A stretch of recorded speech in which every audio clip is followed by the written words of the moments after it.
하나님의 말씀 예레미야 41장 1절부터 18절 말씀까지 봉독하겠습니다. 예레미야 41장 1절부터 마지막 18절 말씀까지 한 절씩 교독하도록 하겠습니다. 일곱째 달에 왕의 종친 엘리사마의 손자요 느다냐의 아들로서 왕의 장관인 이스마엘이 10사람과 함께 미스바로 가서 아이감의 아들 그다랴에게 이르러 미스바에서 함께 떡을 먹다가 느다냐의 아들 이스마엘과 그와 함께 있던 10사람이 일어나서 바벨론의 왕의 그 땅을 위임했던 사반의 손자 아이감의 아들 그다랴를 칼로 쳐 죽였고, 이스마엘이 또 미스바에서 그다랴와 함께 있던 모든 유다 사람과 거기에 있는 갈대아 군사를 죽였더라. 그가 그다랴를 죽인 지 이틀이 되었어도 이를 아는 사람이 없었더라.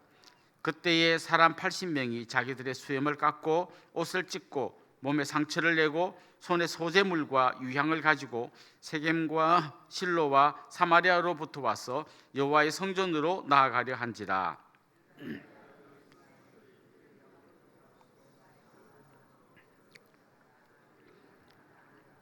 그다랴에게로 가자 하더라.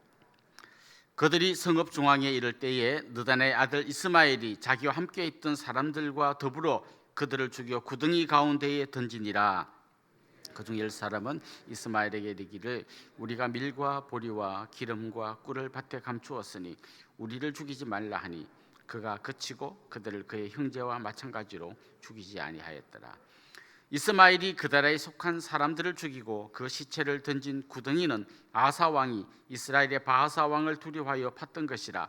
느다냐의 아들 이스마엘이 그가 쳐 죽인 사람들의 시체를 거기에 채우고 미스바에 남아있는 왕의 딸들과 모든 백성 곧 사령관 느부사라단이 아이감의 아들 그다랴에게 위임하였던 바 미스바에 남아있는 모든 백성을 이스마엘이 사로잡되 곧 느다냐의 아들 이스마엘이 그들을 사로잡고 암몬 자손에게로 가려고 떠나니라.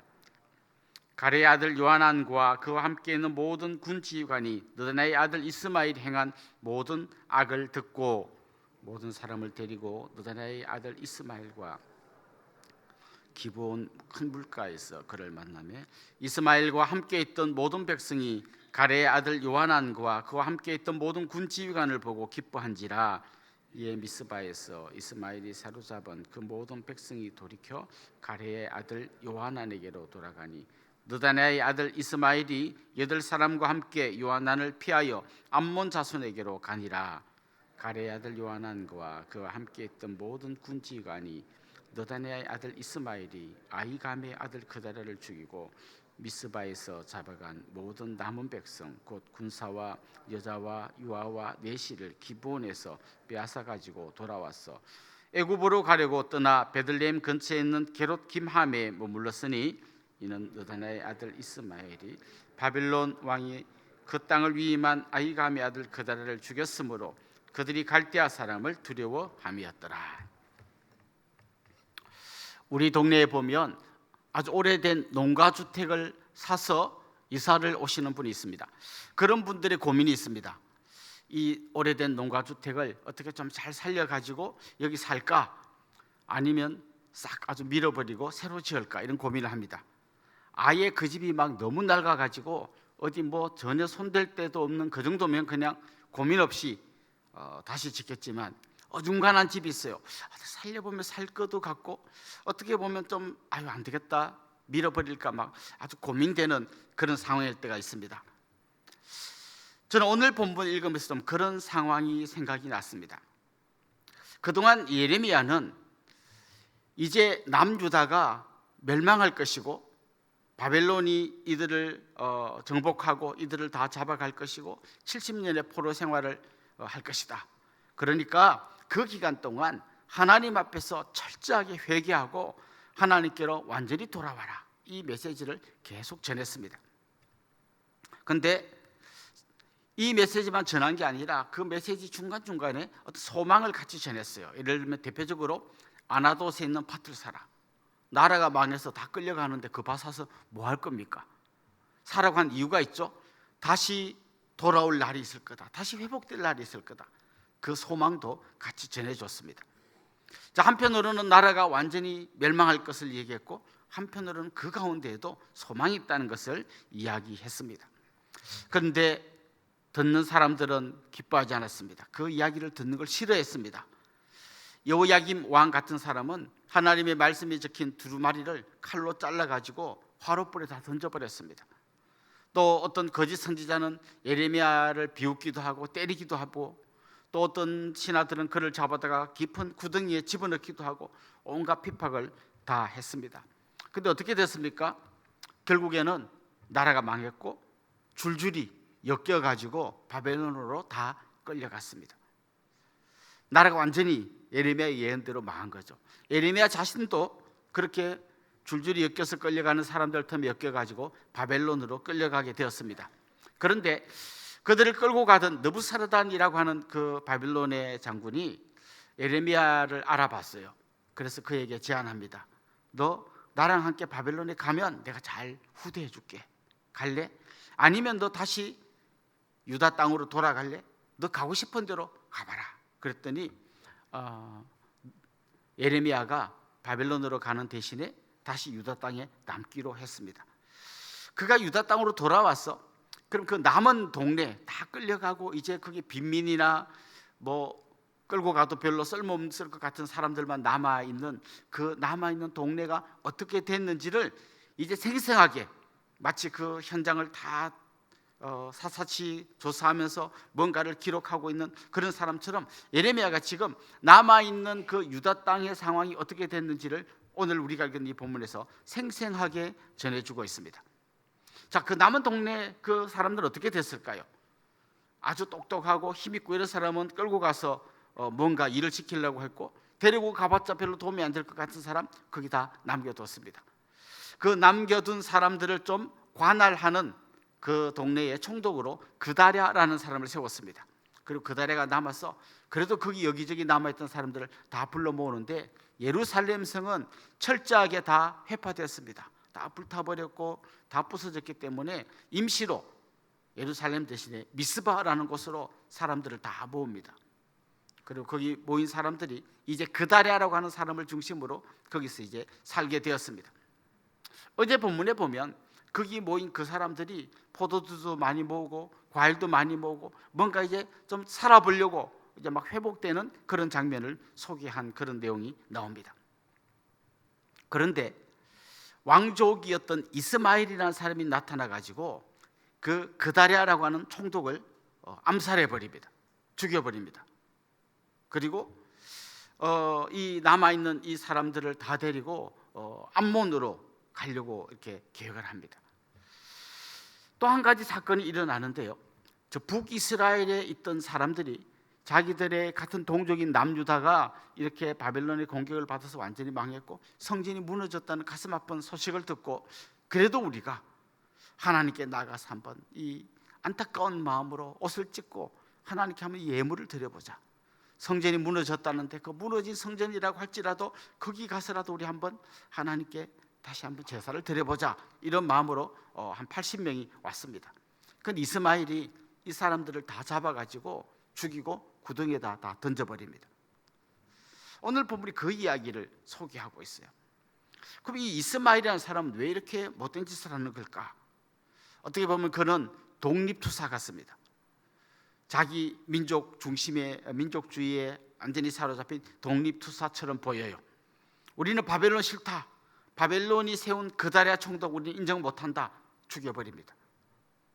그런데 사실은 잘 읽어보면 이 사람은 독립투사라기보다는 아주 자기 중심의 생각에 꽉 사로잡힌 사람이에요. 그가 철저하게 민족주의자이고 오직 이스라엘 사람만 맞다고 생각한다면 암몬으로 가면 안 됩니다.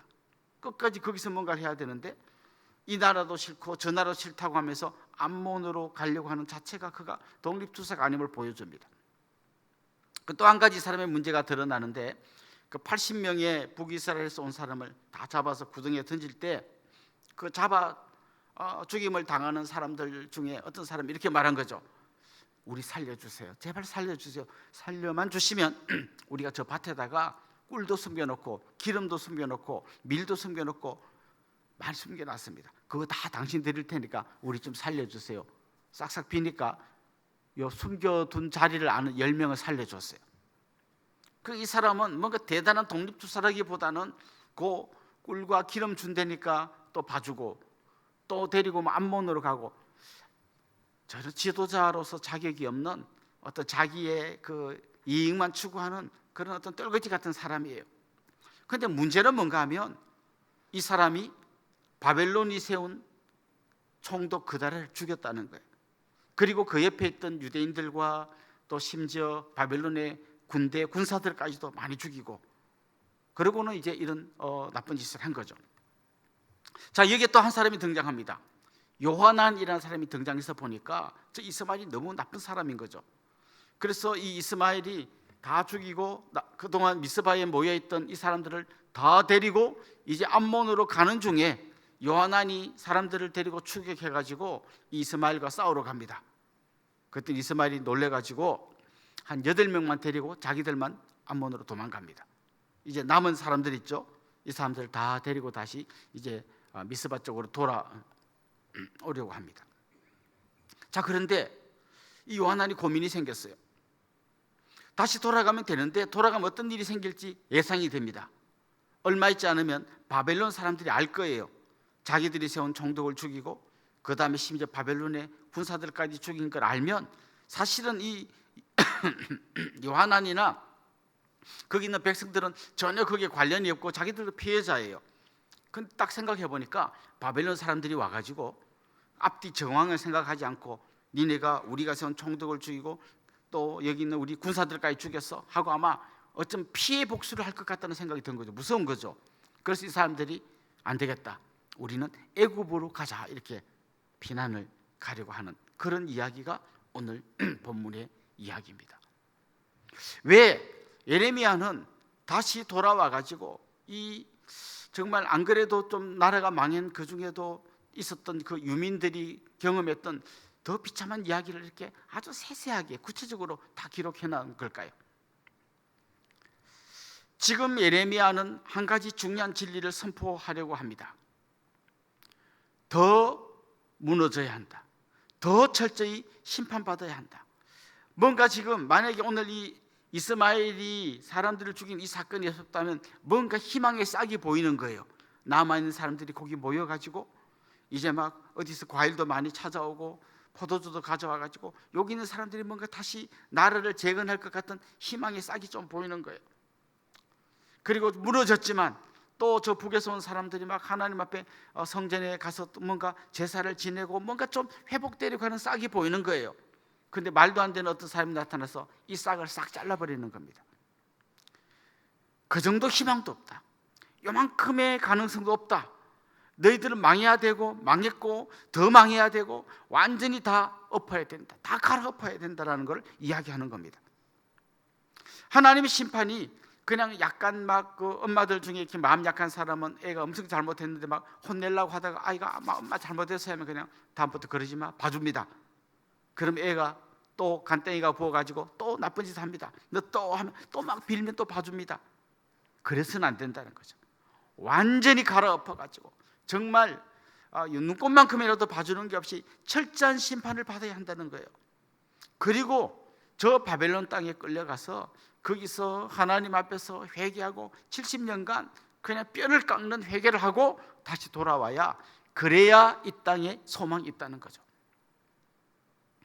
우리가 하나님에 대해서 이야기할 때 하나님의 사랑에 대해서 많이 이야기합니다. 하나님의 사랑이 하나님이고 모든 사람들을 그냥 다 용서해 주는 분이다라는 걸 이야기합니다. 맞습니다. 그런데 하나님의 사랑을 제대로 이해하려면 같이 생각하고 또 알아야 할 게 있는데 하나님의 공의입니다. 하나님은 무조건 다 용서해 주는 사랑의 하나님이지만 그 전에 철저하게 심판하시는 공의의 하나님이십니다. 그래서 우리가 하나님 앞에 나아갈 때 있는 모습 그대로 우리를 다 받아주시는데 그 전에 하나님은 철저하게 심판하고 공의롭게 행하십니다. 그게 뭡니까? 지옥 가야 될 우리를 기어이 그 심판을 받게 해야 되는 거예요. 그런데 하나님은 그 심판을 그냥 없는 걸로 퉁쳐주시는 것이 아니라 자기가 가장 사랑하는 아들에게 그 심판을 내리셨어요. 그리고 우리에게는 그냥 두 팔 벌리고 다 우리를 받아주는 사랑을 이야기하시는 거죠. 하나님은 공의가 없는 사랑을 인정하지 않으십니다. 하나님은 죄에 대해서는 철저하게 심판하십니다. 그 하나님의 철저한 심판과 우리를 향한 무한한 사랑이 만나는 곳, 그게 바로 십자가입니다. 십자가 없는 은혜, 그건 가짜입니다. 십자가 없는 회복, 그건 상상할 수 없는 겁니다. 그냥 마치 그 무너진 예루살렘 사람들이 미스바에 모여가지고 뭔가 좀 해보려고 하는 그런 방식으로는 하나님의 용서를 받을 수 없습니다. 하나님은 완전하게 다 회파하고 무너뜨리고 갈아엎고 그리고 그 위에 다시 세우기를 원하십니다. 뭐 도덕으로, 윤리로 좀 착한 일 좀 해서 하나님 마음을 좀 이렇게 다시는 안 그럴게요, 이걸로는 안 된다는 거예요. 완전하게 무너지고 다시 세워야 하고, 지금 우리에게 있어서 완전하게 무너지고 다시 세우는 그 길은 우리가 십자가를 통과하는 길밖에 없다는 거예요. 그 십자가 안에서, 십자가를 통과하면서 철저한 심판을 경험하고 그리고 은혜의 주님을 만나야 한다는 것입니다. 사랑하는 성도 여러분, 오늘도 이 아침 그 십자가 앞으로 은혜 베푸시는 하나님 앞으로 나아가는 주님의 백성들이 될 수 있기를 주님의 이름으로 축원합니다. 기도드리겠습니다. 하나님 아버지, 십자가의 은혜가 없다면 우리에게는 소망이 없습니다. 우리를 긍휼히 여겨 주시옵소서. 오늘도 십자가의 은혜의 그 보좌 앞으로 담대히 나가는 저희들 되게 하여 주옵소서. 예수님의 이름으로 기도드립니다. 아멘.